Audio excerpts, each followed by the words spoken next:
The Dane and Derek Show is an uncensored, unfiltered podcast. Content warnings can be found in the episode description.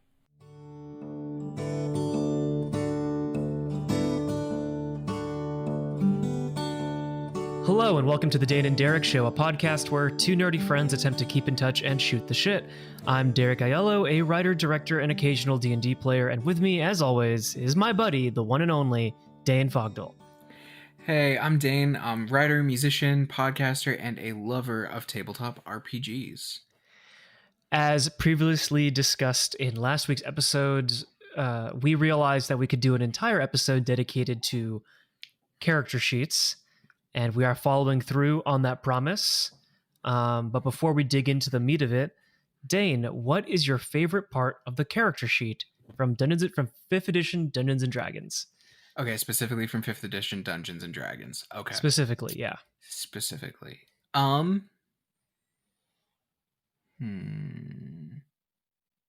Okay.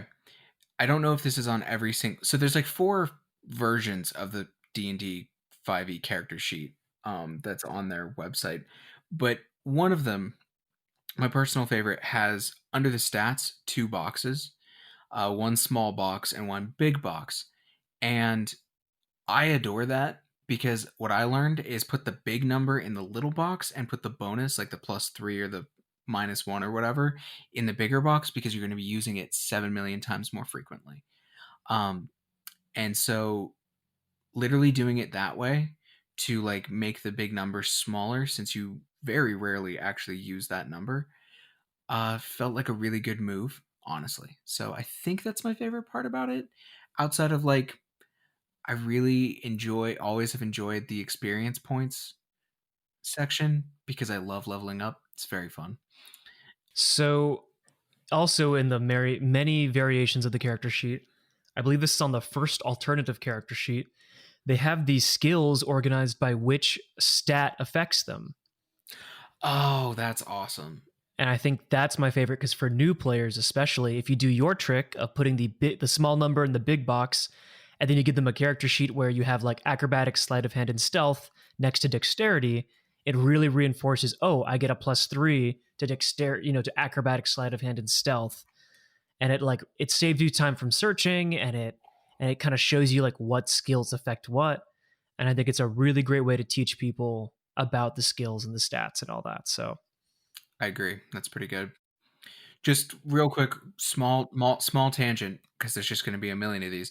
How do you feel about the big number and the bonus as like stats? I feel like it's a real holdover from the original game. Yeah, like having like a 16 and a +3. Like a ton of games I play these days they just give you like your strength score is a +3. Yeah, I like Monster of the Week system or Dungeon World system where you have like a couple of stats and you can assign I think it's a +3, a +1, a +2, a 0, and then a -1 or something. Yeah. Or something like that. Like you have like some various numbers that you assign. I like that kind of a system a lot better because it's less numbers to memorize. Yes, it doesn't give you the funness of like having an 8 intelligence and a 20 strength. But at the end of the day, you're never going to use that number 20 unless you use like one of the very specific feats that's like use your strength score instead of your strength modifier. And usually you never ever get a chance to use that. So yeah, I will say for Dungeon World is the only game that I kind of like advocate for that big number because they actually make use of the big number. Does Dungeon World have a big number? Yeah, so they do the traditional holdover D&D thing where it's like you get a 16 and that's a +2. Dungeon World's numbers are lower, whatever. But the interesting thing is your hit points are determined by your overall strength or constitution score is like the biggest example. So you like if you're a fighter, you get 10 plus your constitution score, that's the big number worth of hit points.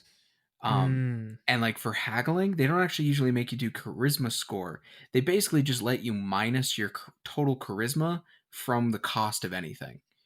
Oh, interesting. Yeah, so it like, and like the number of items you can carry is just like your big strength number. So they use both, and I find that actually really interesting and really smart. But Huh. yeah, Yeah. Okay. it's the only Yeah. time I've ever seen it used even close to well, and I still don't think they use it enough, such that I actually kind Yeah. of think Monster of the Week is still better overall for like player understanding. But Yeah, well, anyways, because yeah, and also, but I mean, Monster of the Week also has less stats, you true, know, true. but at the same time, it doesn't necessarily mean you need all the stats you have on the character sheet. Because I don't know about you, but I find that intelligence and wisdom are very arbitrary in terms of player understanding versus character understanding.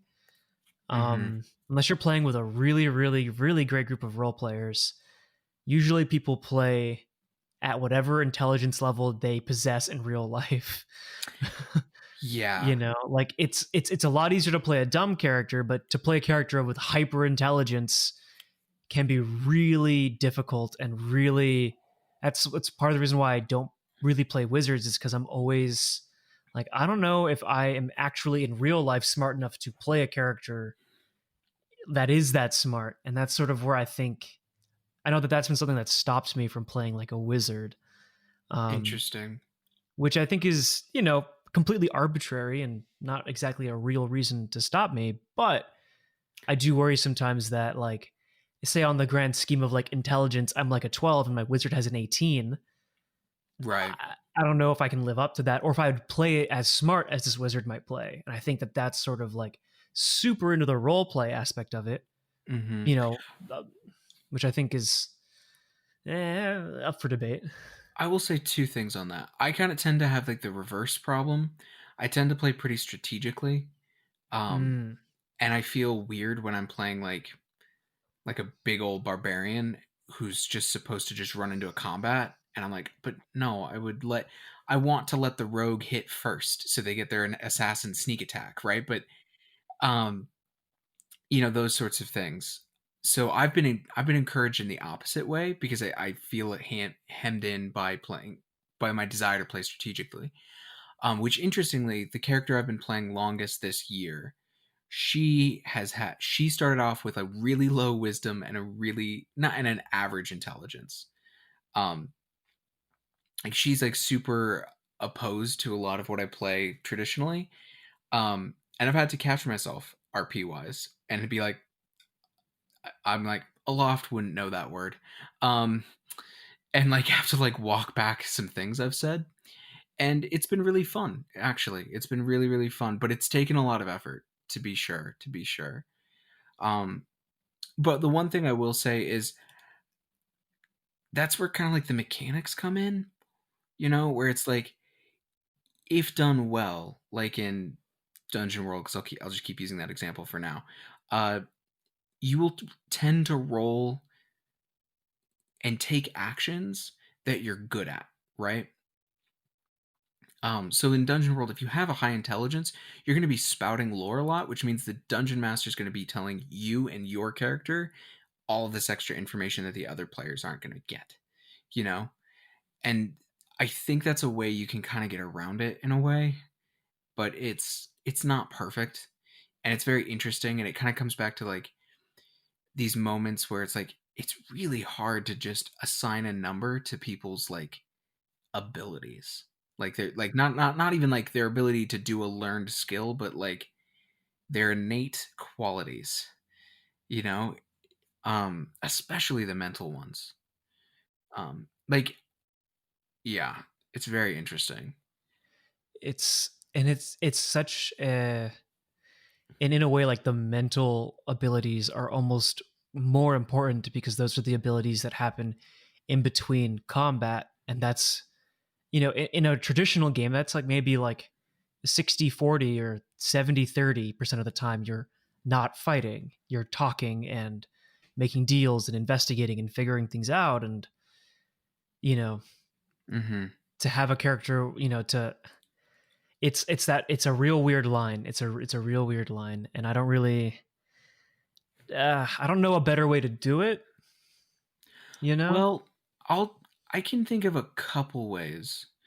Mm-hmm. Um One comes from a game called The Veil, which I kind of adore. Mm. It has the same basic mechanics as Dungeon World and Monster of the Week, 2d6 plus a stat. 7 to 9 is like a mixed outcome, etc. Hmm. The Veil uses the stats are emotions. Um, I think it's like joy, sadness, anger, fear, peaceful. Oh, I can't remember the last one. But the idea is it's not they're not trying to see like the game is very much like the idea is like you're a character who works best when they're calm, and that's their peaceful Mm. stat. And so you want to be rolling peaceful all the time. Stay calm, keep it under control. Or you actually do really well when you're angry, Interesting. um and you suck at doing stuff. It doesn't matter how well you're trained at it. You just suck at shit when you're sad. Like you just do. Like that's who the person is. And the idea, the thing that keeps people from just purely rolling one stat is every time you roll a stat, you mark a tick box, and if you kind of overload that stat, um everything goes down. um Oh, okay. It's there was a game uh like that where if you have too much, I think it was like some monster hunting game where if you have too much of one stat versus another, you like either lose the game or you transform into something like that you don't like or that you don't want to end up transforming into. I think it was like a Cthulhian kind of game where mm, if you have too much, it's kind of like I guess in Call of Cthulhu, or if you use too much magic or too much like sanity points to cast spells, you go insane eventually, and there's a horrible repercussion to that. Um, it's kind of like that, right? yeah, it is kind of like that. Like the idea is like you're just so angry. You're just like you can't, and basically you have to like there's some things you can do to kind of work your way back down, or you're so peaceful that you're just like apathetic. That was really interesting way to do it. I don't think it's perfect. I think it does some things really, really well. And it kind of forces people to role play, even if they don't want to, because you have to be like, well, how are you feeling about this? And they have to give you an answer. It does require everyone to be play really honestly, though. The other way I've seen it done is in games like Blades in the Dark, where stats wise, your stats are skills. Like you just have skills, basically. Like you don't have a charisma roll, you have a you might be good at intimidating people, and you might be good at like cajoling them into doing stuff, but that doesn't have anything to do with like how likable you are necessarily. It's a trained learned action. Like everything is learned actions. uh though I will say Blades in the Dark is a great game. Like the mechanics of it are fantastic. You would never know that from looking at the character sheet, though. Genuinely, you would never know. Um, because the character sheets, and this has just been in every single like, it's kind of like how Apocalypse World powers Dungeon World and Monster of the Week and The Veil, like all these other games. Blades in the Dark, the basic mechanics of it have bled into all these other great games. But every single character sheet on these games, I've never seen a good one. I just haven't. Um, they cannot seem to figure out how to convey the information cleanly. Uh, and everything is so dense. Um, but at the same time, unlike something like Monster of the Week or Dungeon World, where like most of the information you need to play on for the game is on your character sheet, it doesn't even manage to do that. Hmm.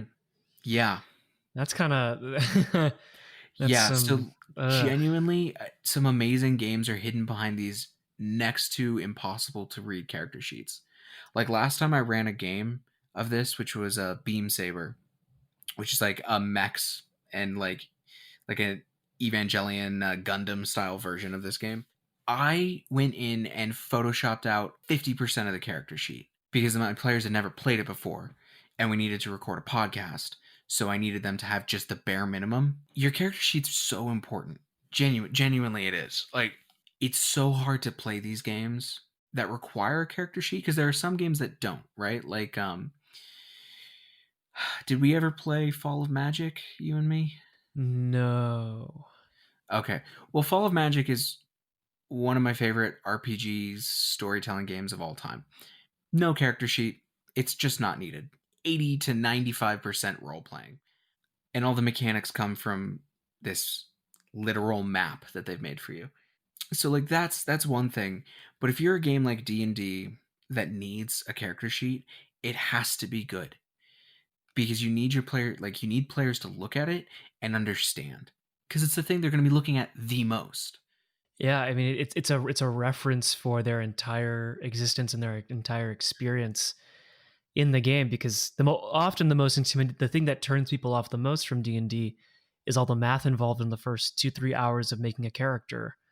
And once you get over that hump of filling out the character sheet, the game is quite cake after that point. Genuinely, yeah, yeah, actually. With a good dungeon master that, helps you with the math and all that, it can be a pretty great experience for new players.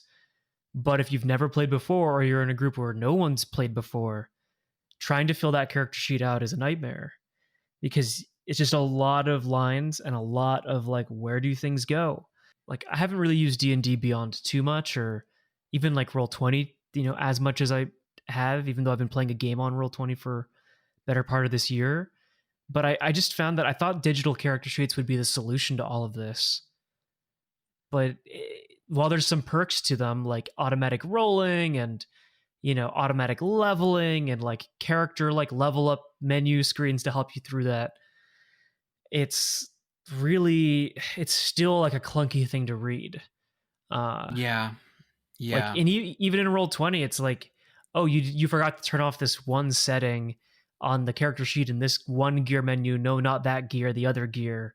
And it's like, it can be real like, oh, right, this real maze of a way to change one setting. I think one of the reasons why I enjoyed playing second edition D&D is because they had a computer program that would do all the math for like what percent you could like lift gates and all that stuff, because that was this thing back then you could do that Oof, had a yeah. percentile die, and it calculated your Thaco, which Mm-hmm. Thaco's a nightmare. We could do a whole episode on how horrible Thaco is. Anybody could, yeah. But part of what made that experience great was being able to have like a tool to help calculate it all. I do have a love of Dungeon World's character sheet. It's a little messier than I'd like. It's a little full. It's a lot to look at first, but really you just have to fill out like 6 things and then your character's done. And like you said, the biggest hump in these games is often that.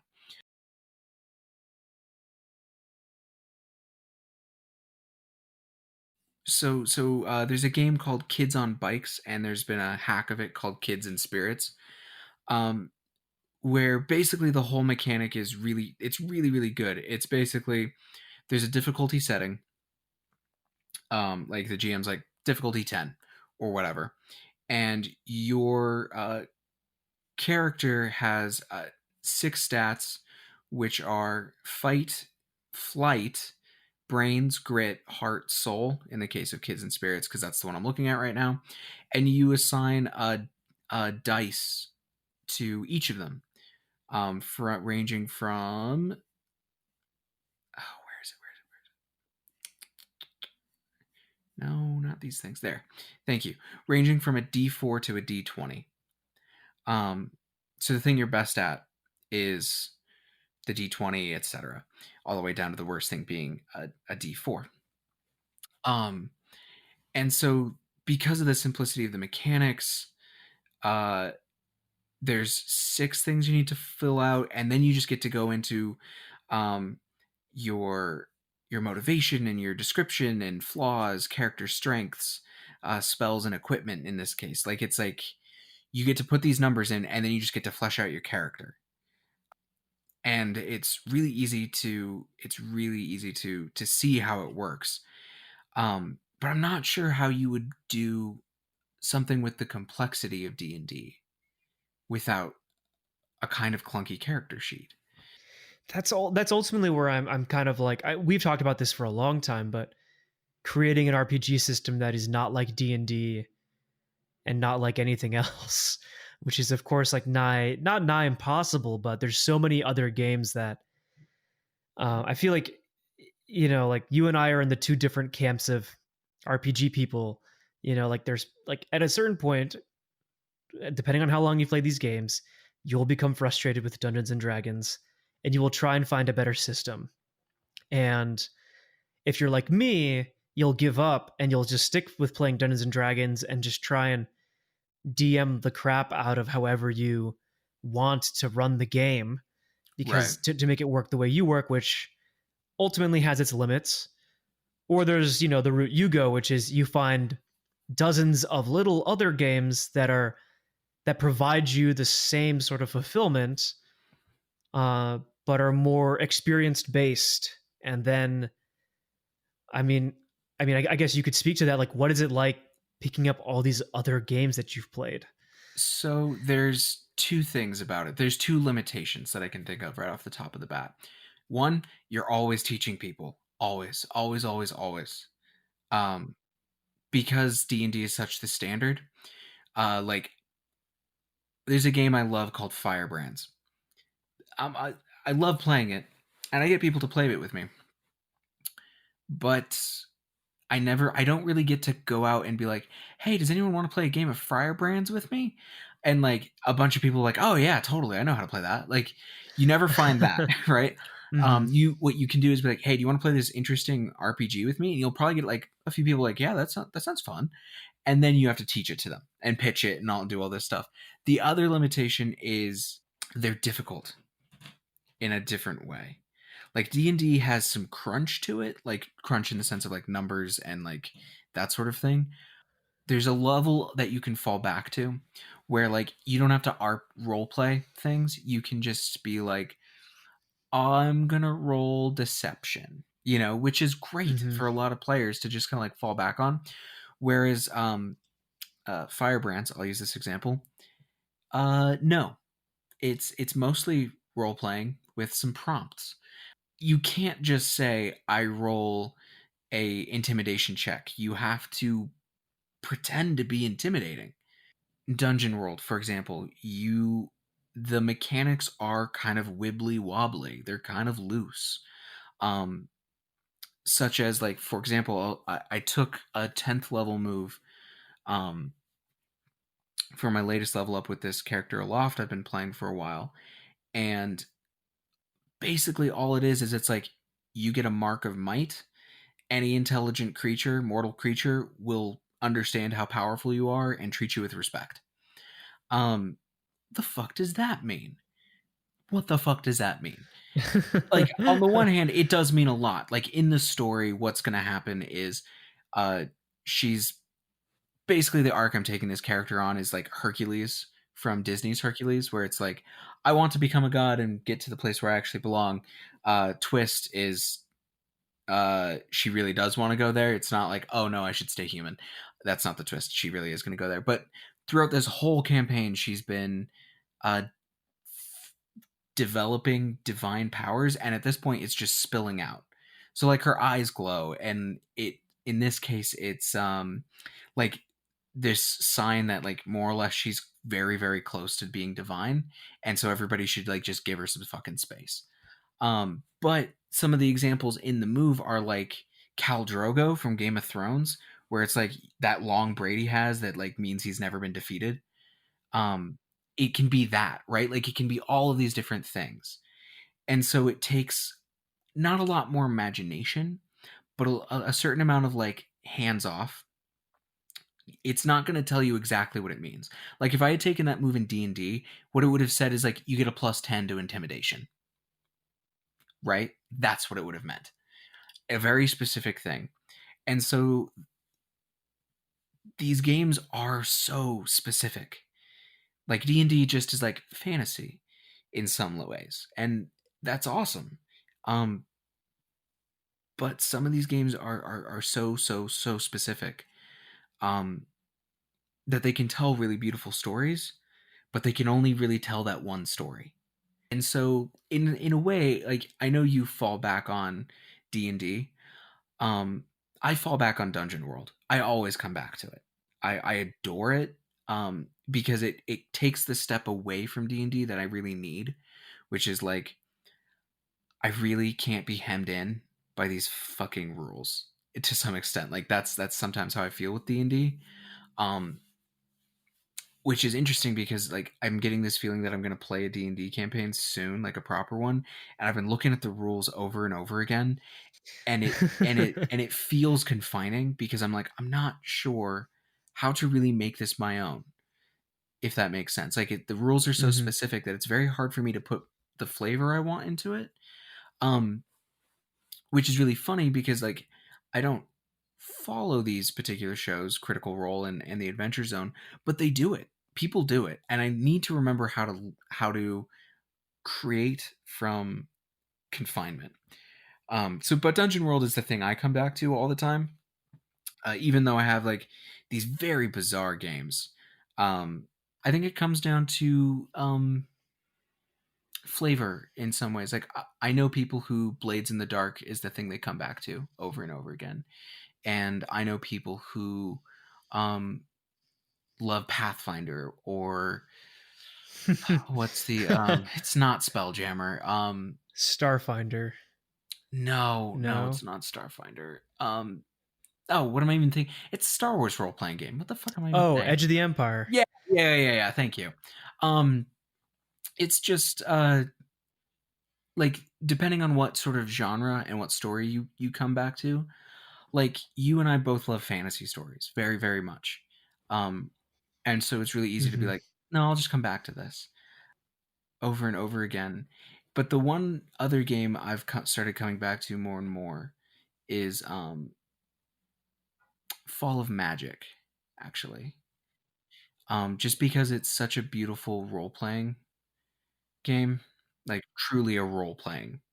Actually, what does the developer call it? What does Ross? Ross calls it a storytelling game, and not a tabletop RPG. I think that's important. That whatever you find you want to do after you've like played D&D, basically, because D&D is kind of like the gateway drug, right? Um, Yeah. but it's also kind of like it's less that for me, and it's more like it's Coke. Like it might be the default soda, and maybe that will end up being your favorite, and there's no problem with that. But there are other sodas, and you should try them genuinely. Like there's awesome stuff out there. Uh, Yeah. it's fucking bizarre though, I will say. Hmm. Yeah. I mean, I I feel like every time I look to fixing something in D&D, I What do you mean by usually end up fixing? like I play with a lot of new players a lot of the Mm-hmm. time. Mm-hmm. And more often than not, I run into just people forgetting the rules. Ah. And when you play with like new players who are also in the same group as like hardcore rules lawyers, there can be a lot of animosity among the players.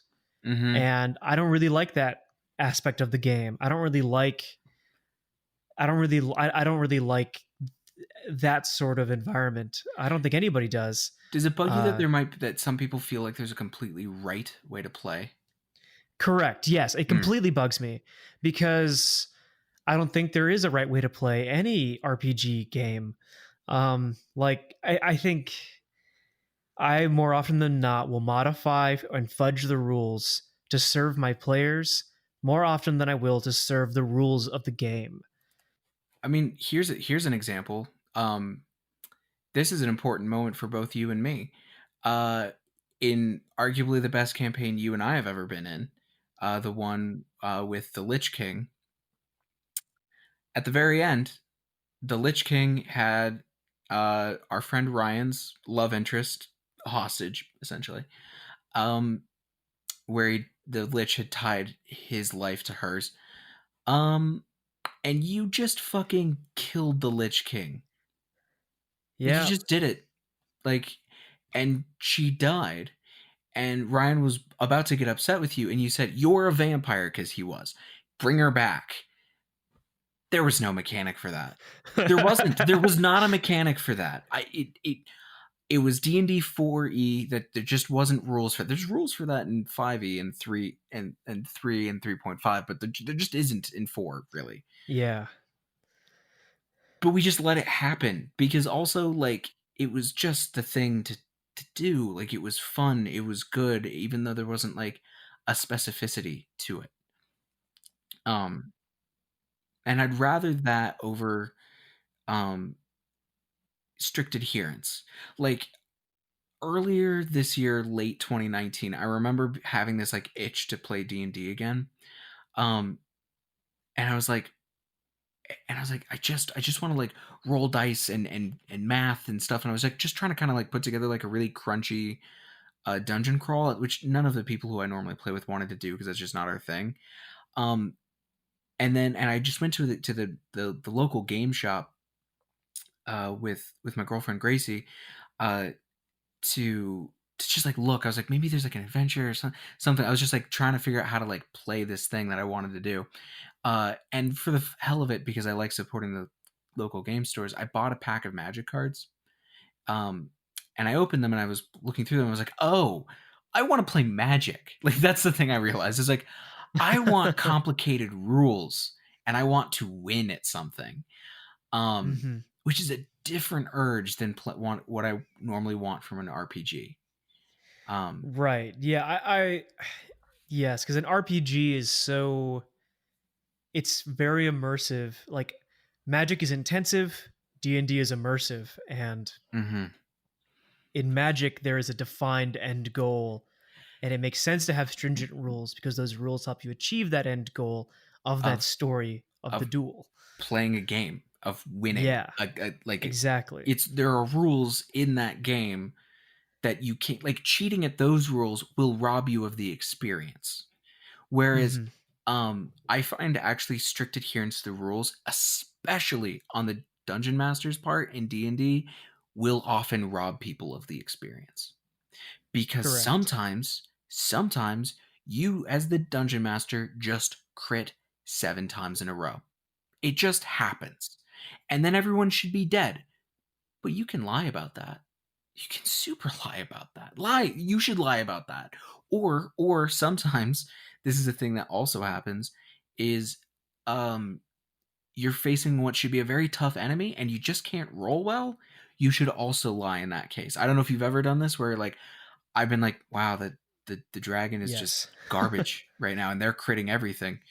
Well, I guess this dragon just has 100 extra hit points and I just rolled a 20. Like, um, because it's like, because that's what the story is and that's what they're expecting. Like, that's one thing that like I remember learning and I was like, oh, like sometimes I need to be really tough, but in a controlled way. Like, it would be really disappointing if they just kind of trashed this dragon completely. Like, they want to win.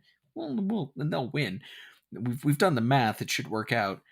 But they want it to. They want to work for it. They want to have a good time getting there, right? Hmm. You know. Yeah. Um, yeah, yeah, I think that's the yeah, because you like a good movie, like a good novel, like a good fairy tale. There has to be some lows, some highs, yeah. and ultimately a beginning and an end. And if that's truly the only thing that makes every RPG the same, then how you get there and how you achieve those things is really up to your discretion of the group you're in. hmm Um, I mean, I will say like it's no good if you're like so flimsy with the rules, such that mhm, it doesn't feel like there's any consistency. Um, yeah. but My favorite trick is to, when playing in person, rip. My favorite trick is to occasionally remove the dungeon master screen and go, okay, I'm going to roll now.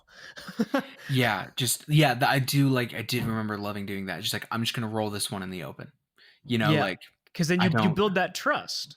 Right. It's like it's not always like real, right? Like you're rolling in the open because normally when I do it, it's like a pivotal moment, but if it goes super super well from them, it won't ruin the tension, but if it goes super super poorly for them, it won't result in like permanent consequences, just big consequences either way.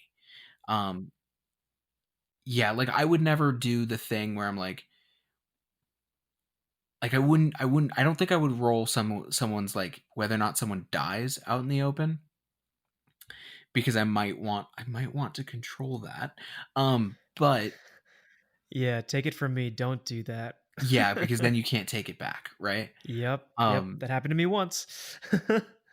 but I did have a player, and she had a lover in the game, and like she's like, we're gonna have sex now, and I was like, yeah, that makes sense. That seems that's what would happen next logically. She and she's like, wait, they're probably not using protection, are they? And I was like, I suppose not. Do you want to? I was like, I mean, it's odds, right? And like we kind of came up with what felt about right for odds, and she just rolled it. Because that one, or she didn't roll, I rolled it, and I was like, this one feels fair, right? Like if her character gets pregnant, that's not like, and then she can't play anymore. Um, but it is big enough that we should like, it would be cool if it felt like everybody could see and like it wasn't arbitrary. Um, so yeah, I think that's a really good trick. That is a really good trick you brought up. Yeah. The character sheet is supposed to give the players, like you just said, like you said at the very beginning, the least amount of information they need to know to play the game. So then we can have these experiences where we can maximize the role playing experience with as little friction as possible. Right, because the question often that I often ask is, whenever I come to a game, is like, what's the goal of this? Like with Magic, the goal is to play a game and win. With D&D, it's because there are so many rules. Sometimes you can, I have fallen for this trap, and many people I've played with and know have fallen for the trap of thinking this is meant to, I can win this somehow. Um, when in reality, that's not what you're doing. The goal of tabletop RPGs, if you ask me, is to tell a story collectively. The rules are there to help people along, to guide you. Um,